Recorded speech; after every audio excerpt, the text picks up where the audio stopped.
नमस्कार दोस्तों, आप सभी लोगों का हार्दिक स्वागत है मेरे YouTube चैनल पे। दोस्तों, ये पाइथन वर्सेस टैली का प्रोग्राम चल रहा है जहां पर हम लोग एक्सेल के डेटा को टैली में सेंड कर रहे हैं। ठीक है, तो जैसा कि आप लोग देख सकते हैं कि हमारी स्क्रीन पर एक एक्सेल सीट दी हुई है जहां पर डेट है, वाउचर टाइप है, voucher number, narration, expense name है ना, सारी चीजें हम लोगों ने क्या कर रखी हैं, एक्सेल सीट पर लिख रखी हैं। ठीक है, और पाइथन की हेल्प से हम लोगों ने एक ये GUI फॉर्म बनाया है। दोस्तों, ये पूरा फॉर्म कैसे बना है और कैसे वर्क होता है वो सारी चीजें हम लोग धीरे धीरे अंडरस्टैंड करेंगे। ठीक है, इसी तरह जब हम लोग क्रिएट टेम्पलेट पर क्लिक करेंगे तो एक टेम्पलेट की सब मेन्यू ओपन हो जाएगी, और जब हम लोग जनरेट XML पे क्लिक करेंगे तो ड्यू जर्नल, पार्टी पेमेंट और टैक्स पेमेंट की मेन्यू आइटम ओपन हो जाएगी। और यहाँ देख सकते हैं ड्यू, पार्टी पेमेंट और टैक्स पेमेंट तीनों की हम लोगों ने एक्सेल सीट भी बना रखी है। अब हम लोग एक ये चीज देखते हैं दोस्तों अपने प्रोग्राम पे चल करके कि पाइथन और टैली इन दोनों में डिफरेंस क्या है, कि अगर हम लोग एक्सेल टू टैली यूज करते हैं तो हम लोग पाइथन क्यों यूज करें। तो देखिए, सबसे फर्स्ट इंपॉर्टेंट चीज है कि this utility works on every version of tally, मतलब ये टैली के हर वर्जन पर वर्क करती है, चाहे वो टैली 4.5 हो, टैली 5.4 हो, 6.3 हो, 7.2 हो, ERP हो या टैली प्राइम का कोई भी वर्जन हो, हर वर्जन पे जो हमारा पाइथन प्रोग्राम होगा दोस्तों वो वर्क करेगा। वहीं अगर हम लोग टैली यूटिलिटी की बात करें, टैली प्राइम 4.0 की, तो ये यूटिलिटी सिर्फ और सिर्फ टैली प्राइम 4.0 और उसके अबव वर्जन पर वर्क करेगी। एक ये सबसे बड़ा मेजर डिफरेंस है दोस्तों। और दूसरा है कि अगर हमारी पाइथन की टेम्पलेट डिलीट हो जाती है तो हम लोग इसको सिंगल क्लिक से बना सकते हैं। वहीं अगर हम लोग अदर हैंड देखें दोस्तों, ये थोड़ा सा अदर हैंड अगर हम लोग देखें तो जो टैली की टेम्पलेट होती है अगर वो डिलीट हो जाती है तो हमें फिर से पूरी एक्सरसाइज करनी पड़ेगी। ठीक है, एक तो ये दूसरा डिफरेंस हो गया। और तीसरा है we can fix voucher type name, voucher number, voucher date, narration, debit, credit, ledger और नेम एंड अमाउंट, मतलब ये सारी चीजें हम लोग पाइथन में भी फिक्स कर सकते हैं और साथ ही साथ टैली प्राइम 4.0 में भी फिक्स कर सकते हैं। तो ये एक चीज सिमिलैरिटी है। वहीं हम लोग पाइथन में अलग अलग तरह के कैलकुलेशन को परफॉर्म कर सकते हैं, कई कंडीशन दे सकते हैं, हमारे पास कई ऑप्शन अवेलेबल हो जाते हैं पाइथन में। वहीं अगर हम लोग टैली प्राइम 4.0 की बात करें तो हम लोग इसमें कोई भी कैलकुलेशन परफॉर्म नहीं कर सकते हैं, ना ही कोई कंडीशन दे सकते हैं। क्यों? क्योंकि टैली प्राइम 4.0 में लिमिटेड ऑप्शन होते हैं। ठीक है दोस्तों, तो हम लोग इसको प्रैक्टिकल करके देख लेते हैं। और एक चीज और दोस्तों, अगर आपको ये चैनल अच्छा लग रहा है तो दोस्तों के साथ शेयर करें और चैनल को सब्सक्राइब करें। ठीक है, तो अब हम लोग आ जाते हैं अपने पाइथन प्रोग्राम में। तो ये देखिए दोस्तों, मैंने एक पाइथन प्रोग्राम यहाँ पर बना रखा है जिसकी .exe भी बना ली है। ये थोड़ा सा टाइम लेगी दोस्तों। ठीक है,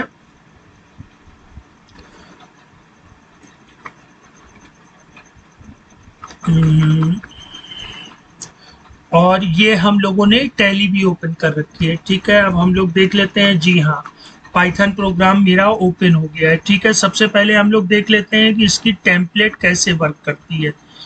टेम्पलेट की एक्सेल सीट को हम लोग डिलीट कर देते हैं। अब आप देख सकते हैं यहाँ पर कोई भी एक्सेल की सीट हमारे पास अवेलेबल नहीं है। ठीक है, इसको हम लोग थोड़ा सा नीचे ले लेते हैं और क्रिएट टेम्पलेट करते हैं। तो जैसे ही हम लोग टेम्पलेट पे क्लिक करेंगे तो ये एक टेम्पलेट नाम की एक्सेल सीट जनरेट हो जाएगी। ठीक है, अब जैसे ही आप लोग टेम्पलेट की एक्सेल सीट को ओपन करेंगे दोस्तों ये चीज़ें टैली प्राइम 4.0 में ऑप्शन नहीं है, ठीक है। हम लोग जल्दी से एक एग्जाम्पल देख लेते हैं, ठीक है, यहाँ तक ले लेते हैं। वाउचर टाइप हम लोग यहाँ पर जर्नल ले लेते हैं और वाउचर नंबर 1 ले लेते हैं। नरेशन मान लेते हैं एक्सपेंस ड्यू, और एक्सपेंस का जो लेजर है वो एक्सपेंस नाम से ले लेते हैं। Expense amount 1400। टैक्स का नेम हम लोग टैक्स ले लेते हैं। टैक्स अमाउंट मान लेते हैं 10%। पार्टी का नेम हम लोग पार्टी ले लेते हैं, और जो अमाउंट होगा वो हम लोग फार्मूला लगा देते हैं कि दिस माइनस दिस, ठीक है, और इसको यहाँ तक ड्रैग कर देते हैं।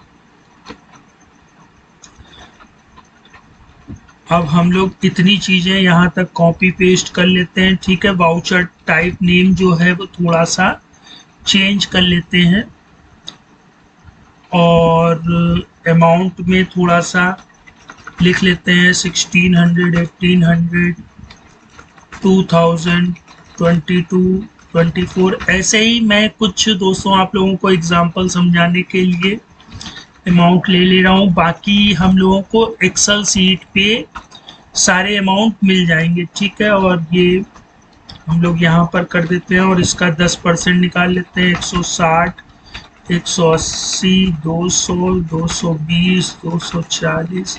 मैं भी 10% टैक्स लगा दे रहा हूँ दोस्तों, ठीक है।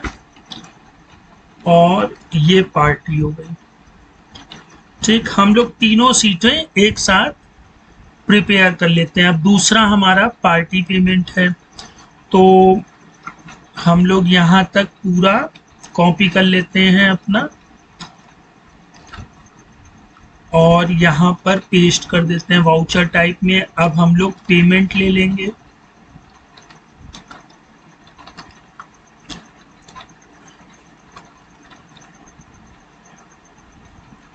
और नरेशन में हम लोग लिख देंगे पार्टी पेमेंट।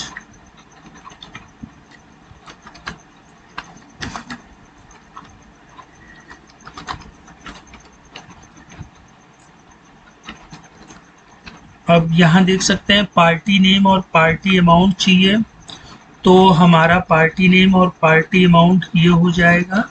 हम लोग इसको कॉपी करके यहाँ पर वैल्यू पेस्ट करा देते हैं, ठीक है दोस्तों। और क्रेडिट लेजर हमारा कैश हो जाएगा, और अमाउंट हम लोग यही सेम ले लेते हैं, क्योंकि डेबिट और क्रेडिट अगर सेम नहीं होगा तो हमारा वाउचर सेव नहीं होगा, ठीक है। अब इसके बाद टैक्स पेमेंट में भी हम लोग यहाँ तक कॉपी कर लेते हैं, ओह सॉरी दोस्तों, यहाँ तक, ठीक है। और ये नरेशन में हम लोग पार्टी पेमेंट की जगह टैक्स पेमेंट लिख देते हैं, और टैक्स नेम और टैक्स का अमाउंट हम लोग यहाँ से ले लेते हैं।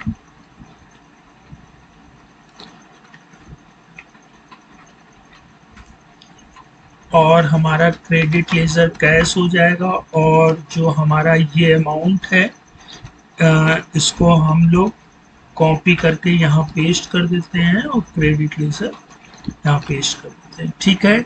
ये हमारी तीन चीज़ें हो गई। ये सारा काम हम लोग टैली प्राइम में भी करते थे, ठीक है।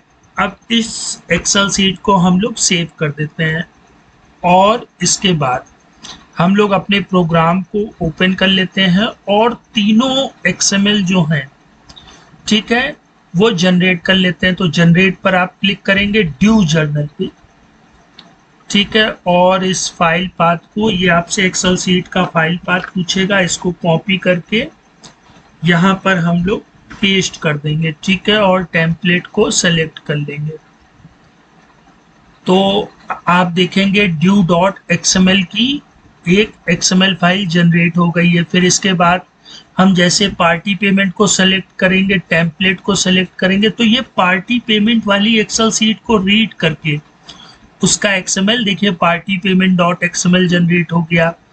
और तीसरा टैक्स पेमेंट को सेलेक्ट करेंगे, टेम्पलेट को सेलेक्ट करेंगे और ओपन करेंगे, तो यहाँ पर टैक्स पेमेंट की XML जनरेट हो गई। अब हम लोग इसको टैली प्राइम में इंपोर्ट करके देख लेते हैं। अभी आप देख सकते हैं यहाँ पर कोई भी वाउचर इंटर्ड नहीं है, डे बुक में भी कोई भी वाउचर इंटर्ड नहीं है। तो इंपोर्ट करेंगे, ट्रांजैक्शन में जाएंगे और यहाँ एक्सेल सीट ना लेकर के XML लेंगे, स्पेसिफाई पाथ करेंगे, ठीक है। और सबसे पहले ड्यू XML को इंपोर्ट कर लेते हैं।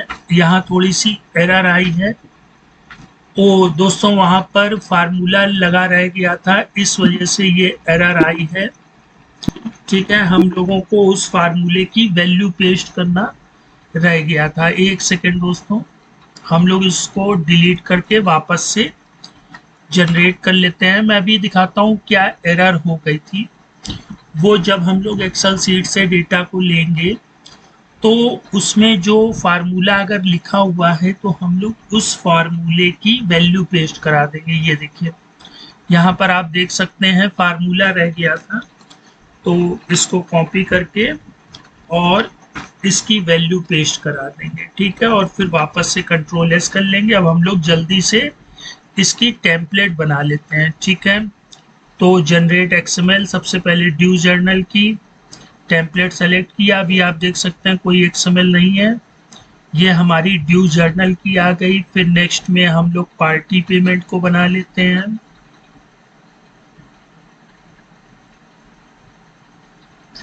और फिर तीसरी टैक्स पेमेंट को बना लेते हैं।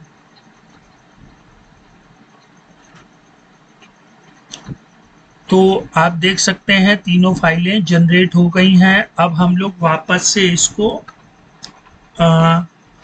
अपने टैली प्रोग्राम में इंपोर्ट करा के देख लेते हैं। तो आल्टो प्रेस करेंगे और ट्रांजैक्शन पे जाएंगे, XML ड्यू, और ये देखिए इंपोर्ट कंप्लीटेड सक्सेसफुली और सारे हमारे एक्सपेंस के वाउचर विथ टैक्स इंपोर्ट हो गए हैं, ठीक है। अब हम लोग फिर से पार्टी पेमेंट को इंपोर्ट करा लेते हैं। तो ड्यू को छोड़ करके अब हम लोग पार्टी पेमेंट देखेंगे, तो आप देख सकते हैं पार्टी के पेमेंट भी इंपोर्ट हो गए दोस्तों। और उसके बाद हम लोग टैक्स पेमेंट को इंपोर्ट करा के देखते हैं, तो टैक्स के पेमेंट भी इंपोर्ट हो गए हैं, ठीक है। तो आज हम लोगों ने पाइथन प्रोग्राम के डेमो को देख लिया और ये सारी चीज़ें मैंने आपको बताई भी हैं, लेकिन आप लोग परेशान मत होइए, मैं फिर से वापस से आप लोगों को बताऊंगा। और अभी दोस्तों ये टॉपिक चलता रहेगा जब तक आप लोग कमेंट में लिख करके नहीं दे देंगे कि Python is best compare to Tally Prime 4.0 for Excel to Tally purpose, ठीक है। मैं साबित करके रहूँगा। इसमें थोड़ा सा दोस्तों आप लोगों को बस एक लॉजिक समझना है और वो लॉजिक मैं समझाने की पूरी कोशिश करूंगा। और जैसे ही आप लोगों को लॉजिक समझ में आ जाएगा फिर उसके बाद आप लोगों को दोस्तों कोई भी प्रॉब्लम नहीं होगी। तो हम लोग नेक्स्ट टाइम इसी टॉपिक को और थोड़ा डीपली अंडरस्टैंड करेंगे, कैसे फॉर्म बनाएंगे, कैसे XML जनरेट होगी, क्या क्या प्रोसेस होगा। और दोस्तों आप लोगों ने मेरा YouTube चैनल अगर रेगुलर वॉच कर रहे हैं तो आप लोगों ने देखा होगा हम लोग मास्टर्स को एडिट कर सकते हैं, अल्टर कर सकते हैं, है ना। टैली प्राइम 4.0 की हेल्प से नहीं कर सकते हैं, हम लोग अदर कैलकुलेशन परफॉर्म कर सकते हैं। हम लोग टैली के लोअर वर्जन में भी एक्सेल टू टैली की प्रक्रिया को कर सकते हैं। उसके लिए हमारे सामने बाउंडेशन नहीं है कि हमारे पास टैली प्राइम 4.0 ही होना चाहिए। तो इतनी सारी खूबियां हैं, तो दोस्तों थोड़ी सी आप लोगों को मेहनत करनी पड़ेगी, क्योंकि देखिए आप लोग एक चीज़ याद अपने माइंड पे रख लीजिए कि जो टैली है वो जनरल पर्पस के लिए बनाई गई है कि हाँ भाई एक्सेल के डेटा को वो टैली में ले जाएगी, लेकिन पाइथन की हेल्प से हम लोग स्पेसिफिक टास्क कर सकते हैं जो आगे आने वाले ट्यूटोरियल में आप लोगों को देखने को मिलेगी। तो दोस्तों आज के टॉपिक को यही फिनिश करते हैं, फिर मिलते हैं नेक्स्ट टाइम। गुड बाय दोस्तों।